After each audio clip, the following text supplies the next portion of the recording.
Thank you, Count Corla, and I would acknowledge this very important motion and the contribution that family carers make up and down this state in terms of caring for loved ones.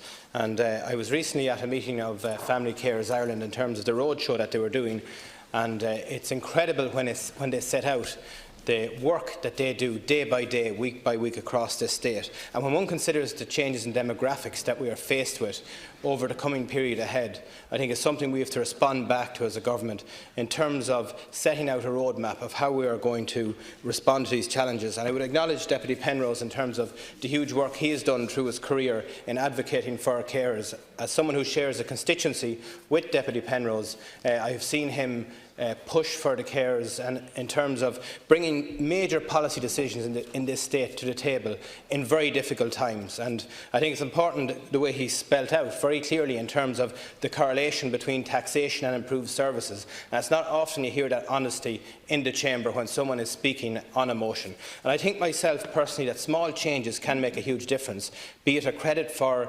someone's state contributory pension, which currently isn't there, or in terms of the exemption from work up to 18.5 hours.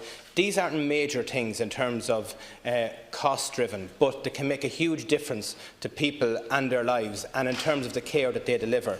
And obviously on the broader scale in terms of the postcode lottery is something that has been pointed out for a long period of time by the association. And as someone who is on the ground in terms of assisting potential applicants for a carers allowance through oral appeals, through what can be a very stressful process when someone has a very sick relative or friend to deal with, I do think we need to support them as best we can and set out that plan. Thank you, Count Corla.